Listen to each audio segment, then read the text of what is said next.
Ads లేకుండా latest episode చూడండి. అబ్బా, ఆఖరికి ఈ త్రిశూల్ చెప్పినట్టే చేశాడు. చివరికి నాకు ఈ తాళి నుంచి విముక్తి ఇవ్వబోతున్నాడు. కానీ ఈ తాళి వల్ల నేను నా ఆదిశేషాన్ని కోల్పోయాను, నాగలోక శక్తిని కోల్పోయాను. నేను పూర్తిగా శక్తిహీనురాలనైపోయాను. అతనంతటతనే నా నుంచి దూరంగా వెళ్తున్నాడు.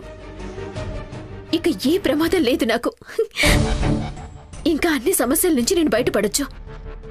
నాగలోకంలో ప్రవేశించడానికి నేను 2 అమావాస్యలు ఎదురు చూడాల్సిన అవసరం ఇంకా లేనేలేదు. ఆ శిక్ష నుంచి కూడా నేను తప్పించేసుకోవచ్చు. ఎందుకు నాకు తెలియదు, కానీ ఈ రోజు చాలా సంతోషంగా ఉంది. పెద్ద గంట నుంచి తప్పించుకున్నట్టు అనిపిస్తుంది. ఎన్ని రోజులు నన్ను ఏదో ఆపినట్టు అనిపించింది. అందుకే నేను మళ్ళీ తిరిగి వెళ్ళలేకపోయాను అని అనుకుంటున్నాను. ఈ రోజు వీటన్నిటి నుంచి నాకు విడుదల దొరికినట్టు అనిపిస్తుంది. ఎన్ని రోజులు నెరవేరవు అనుకున్న నా ఆశలన్నీ నెరవేరుతాయి అనే ఆశ మళ్ళీ చిగురించింది. పరమేశ్వర, పరమేశ్వర, నేను నువ్వు చెప్పినట్టే చేశాను. ఈ ఇంటికొచ్చాను, త్రిశూల్తో ఉన్నాను. ఇప్పుడు అతనంతటతనే నన్ను వదిలేసి వెళ్ళిపోతున్నాడు. ఒకవేళ నేను గనక నీ మాటలకి విరుద్ధంగా వెళ్ళుంటే నా తప్పయ్యుండేది.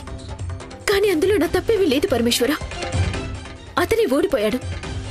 ఒప్పందం ప్రకారం అతను ఓడిపోతే కనుక నాకు ఈ మాంగళ్యం నుంచి ముక్తి లభిస్తుంది. నాకింతే చాలు, నాకింతే చాలు. నేనిక నాగలోకం కోసం పని చేయాలి. నాగమణిని తిరిగి రప్పించటానికి, నా ఆదిశేషాన్ని మళ్ళీ చేరుకోవటానికి నేను బయలుదేరుతాను.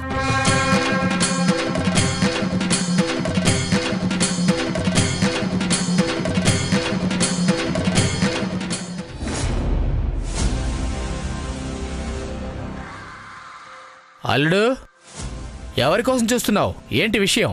ఎక్కడున్నాడు మామయ్య వాడు? వాడు అంటే ఎవరు? ఇంకెవడు? త్రిశూల్. వాడా? వాడు పొద్దున్నే ఎక్కడికో వెళ్ళాడు. ఎందుకు? వాడింట్లో ఉంటే నాకు ఇంటికి రాబుద్ది కావట్లేదు మామయ్య. వాడిని చూస్తేనే ఒళ్ళంతా కంపరంగా ఉంది. కూల్ అల్లుడు, కూల్. నా లైఫ్ ఎలా ఉండేది మామయ్య? ఏ స్థితికి తీసుకొచ్చేశాడు? శివాని నాకు దక్కాల్సింది. ఈరోజు వాడు ఏ పొజిషన్లో ఉన్నాడో ఆ పొజిషన్లో నేనుండాల్సింది. నాకు అంతా అర్థమైంది. అర్థమయ్యి ఏం ప్రయోజనం? ఈ ఇంట్లో ఎవ్వరూ ఏమీ చేయలేరుగా. అల్లుడు, నేను నీ వెంటే ఉంటాను. నా వెంట ఉండాల్సింది మీరు కాదు, శివాని. ఏంటి మామయ్య, ఏం మాట్లాడలేదేంటి? మా ఇద్దరిని కలిపే మార్గమే లేదు కదా? అది అలా కాదు అల్లుడు. మామయ్య, ఈ ఇంట్లో వాళ్ళందరూ పెద్ద మనుషులే. అలా చేస్తాను, ఇలా చేస్తాను అని అందరూ చెప్తారు. ఉత్తమ మాటలే, అంతే. ఎవ్వరు ఏమీ చేయరు. మామయ్య, నాకు ఈ ఇల్లు వద్దు. ఈ ఇంట్లో వాళ్ళ సావాసం కూడా వద్దు. అల్లుడు, ఆ మాట మాత్రం చెప్పకు. చూడు, అన్నీ సర్దుకుంటాయి. నువ్వు ఓపికగా ఉండు. పాత డైలాగులు మామయ్య. కాదలుడు, నా 6th సెన్స్ చెప్తుంది నీకు టైం వస్తుంది. అప్పుడు నువ్వు రాజు అవుతావు, నేను మంత్రినవుతాను. శివాని నీతో ఉంటుంది. అప్పుడు ఈ ఇంట్లో వాళ్ళంతా నువ్వు చెప్పినట్టే వింటారు. ఆ టైం కోసమే నేను ఎదురు చూస్తున్నాను మావయ్య. త్రిశూల్, ఇంకా నీ టైం అయిపోయిందిరా. నా టైం స్టార్ట్ అవబోతుంది. నేను చెయ్యబోయే టార్చర్తో ఇక నీకు నరకం కనిపిస్తుందిరా.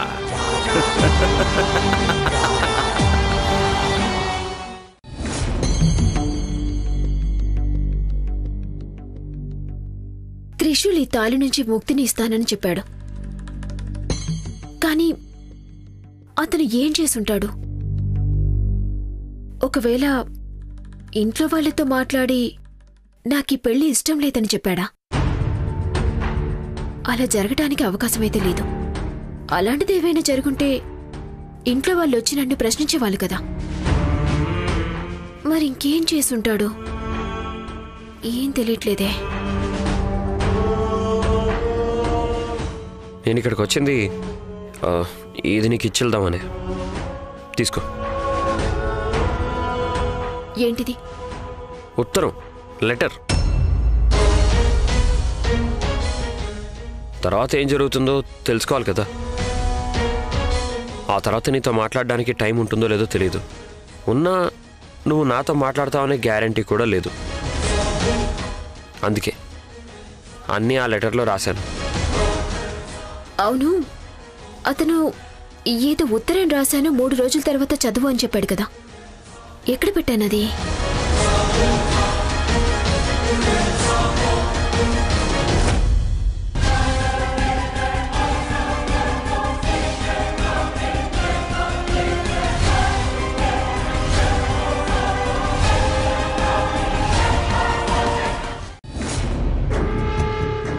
ఏంటిది ఇంతగా రాశాడు?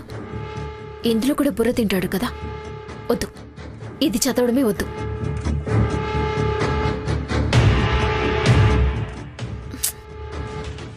కానీ ఎందుకో మనసు ఊరుకోవట్లేదు కదా. ఇన్ని రోజులు అతడి హింసని భరించాను నేను. ఒకసారి చదివి చూస్తాను.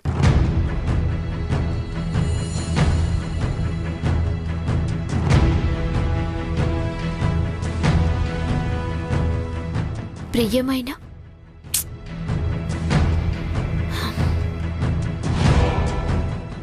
ప్రియమైన శివాని, నేను నిన్ను మొదటిసారి చూసినప్పుడే నీ మీద ప్రేమ పుట్టింది.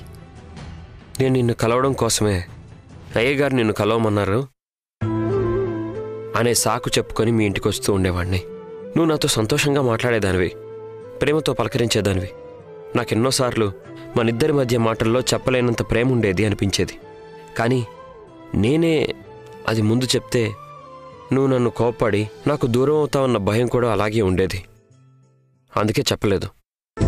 ఆ తర్వాత ఏమైందో నీకు కూడా తెలుసు. నేను నీకు ఇష్టం లేదు అన్నది నాకు ఆ రోజే తెలిసింది.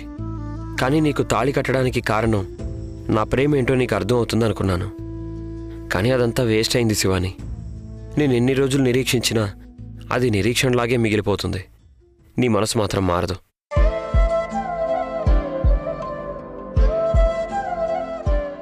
నువ్వు ఈ లెటర్ చదువుతున్నావంటే నేను ఓడిపోయానని అర్థం. ఓడిపోయిన నేను నీ నుండి దూరం వెళ్తున్నాను. నీ కంటికి ఇంకెప్పటికీ కనిపించను.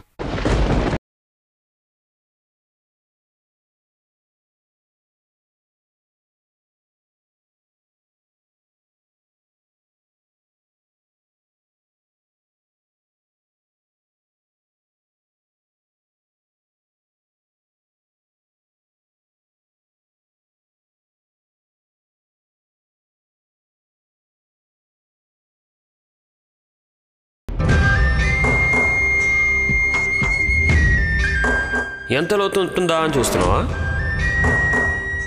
చావడానికి వచ్చిన వాడికి ఎంత లోతు ఉంటే మాత్రం ఏంటి? ఎందుకలా చూస్తున్నావు? ఓ, చావడానికి కష్టంగా ఉందా? రే త్రిశూల్, చావకూడదురా, నువ్వు బతకాలి. కానీ నేను ఓడిపోయాను. 3 రోజుల్లో శివాని మనసు మారుస్తాను అని చెప్పాను. కానీ మార్చలేకపోయాను. నేను ఓడిపోయాను. రాయ్, ఓటమికి చావు పరిష్కారం కాదురా. నువ్వు పడిన చోటే నిలబడి తీరాలి. అందుకు అవకాశం లేదు కదా.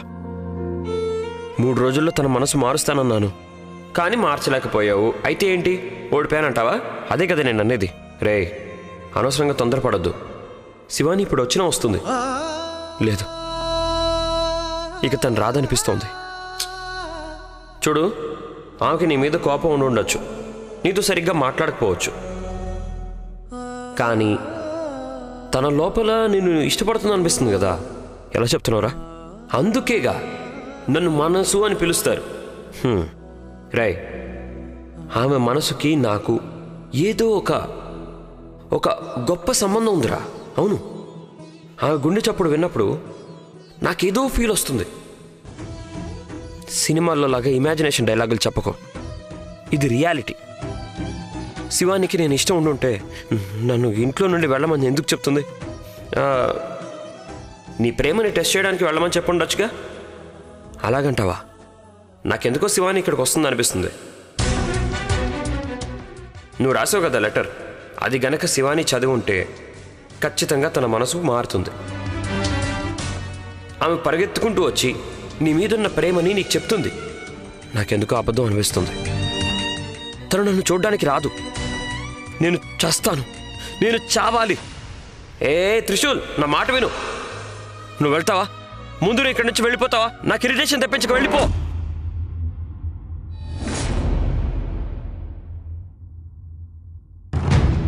శివాని, రేపటి రోజు తర్వాత నేను నీకు ఇచ్చిన మాట నిలబెట్టుకోవాలి.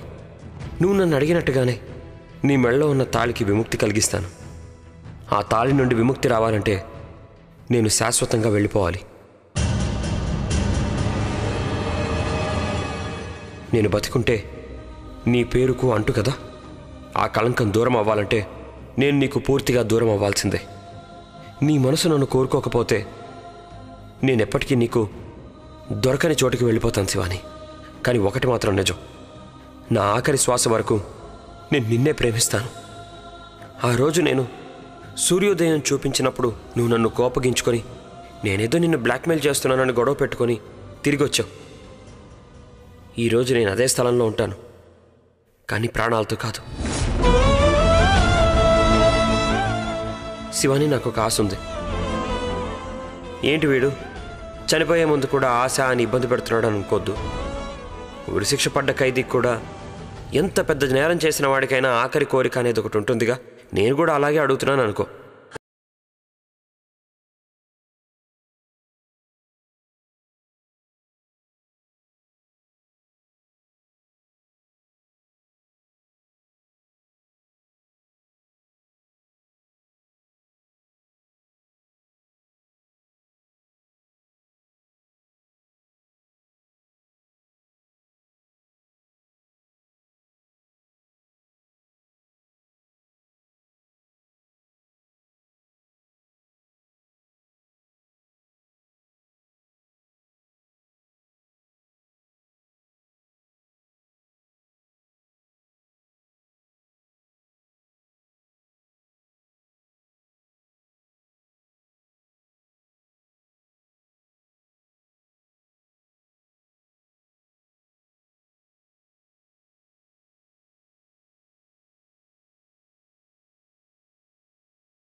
అని పెట్టుకో ప్లీజ్.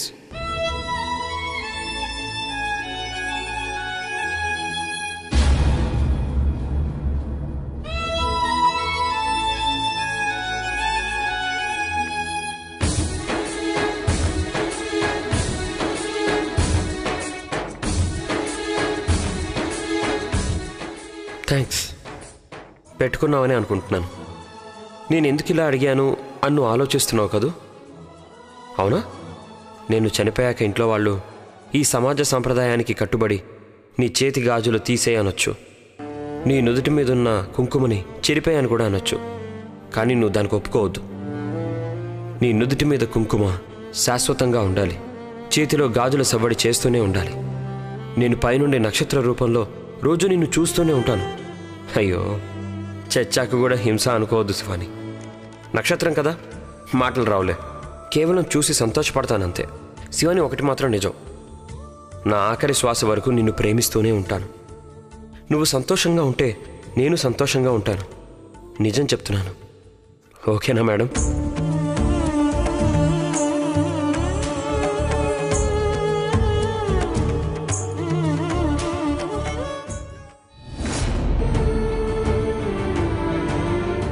శివాని,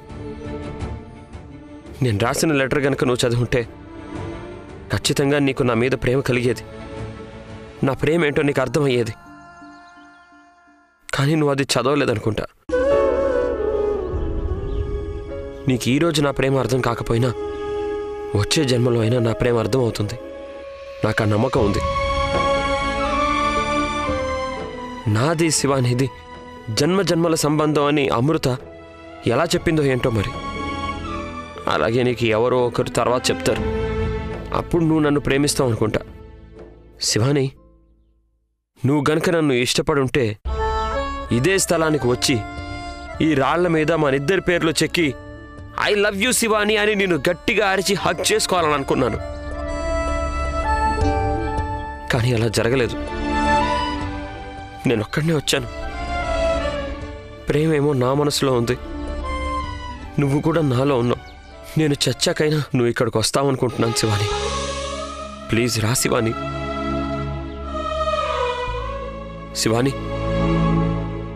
ఒక్కసారి గట్టిగా ఐ లవ్ యూ శివాని అని అరుస్తాను. నా అరుపు ఇంట్లో ఉన్న నీకు వినిపించాలి. I love you Shivani.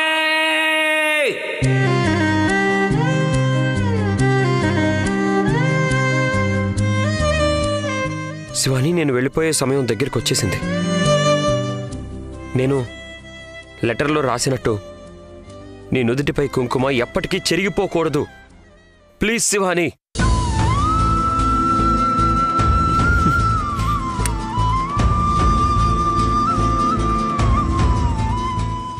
Okay, bye bye.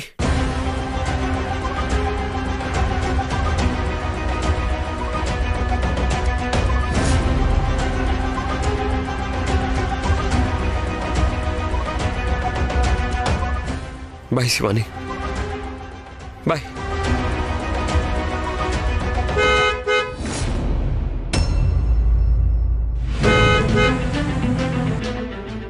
ఇక్కడికి ఎవరు వస్తున్నారు? ఇంకెవరు? త్రివిక్రమ్ అయి ఉంటాడు. నేను ఓడిపోవడం చూసి నన్ను హేళన చేద్దామని వచ్చుంటాడు. ప్రశాంతంగా చావని చెల్లలేడు.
నిజంగా నువ్వేనా? నాకు తెలుసు నువ్వు తప్పకుండా వస్తావని. నేను చెప్పాను కదా నీకు నా మీద ప్రేమ ఉందని. ఈరోజు నీకు అది అర్థమైందా? ముందు నుండి నీకు నా మీద ప్రేమ ఉంది, కావాలనే చెప్పలేదు కదా. నేను ఇష్టమని చెప్పుంటే నువ్వు ఎక్కడ ఓడిపోతావని భయం కదా. పర్లేదులే, నేను ఓడిపోయినా పర్వాలేదు. మన ప్రేమ గెలిచింది, నాకు అది చాలు. I love you Shivani. Shivani, I love you. ఎందుకేం మాట్లాడడం లేదు? మాట్లాడవా? ఓ, నేను రాసిన ఉత్తరం చూసి నీకు కోపం వచ్చిందా? నేను ఎందుకలా రాశానా అనే? శివాని, నేను రాసిన ఒక్కొక్క అక్షరం నా మనసు నుండి వచ్చింది. నిన్ను వదిలి వెళ్ళడం నా వల్ల కావట్లేదు శివాని. నువ్వు లేకపోతే నాకు బతికే లేదు. నిన్ను నేను అంత ప్రేమిస్తున్నాను. నేను నిన్ను ఇబ్బంది పెట్టి ఉండొచ్చు, కానీ నిన్ను కాపాడేవాణ్ణి నేనే శివాని. శివాని, నువ్వు నా ప్రేమను ఒప్పుకుంటే నేను ఇదే స్థలానికి వచ్చి ఆ లోయ అంచులో నిలబడి ఐ లవ్ యూ శివాని అని గట్టిగా అరవాలనుంది. థ్యాంక్స్ శివాని వచ్చినందుకు. I love you Shivani.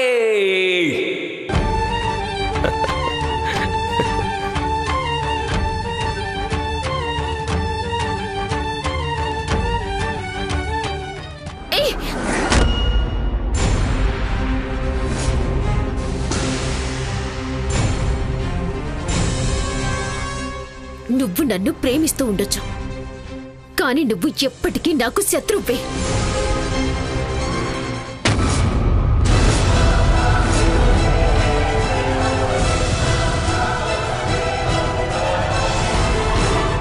నేను నిన్ను ఇష్టపడ్డానికి అసలు అవకాశమే లేదు.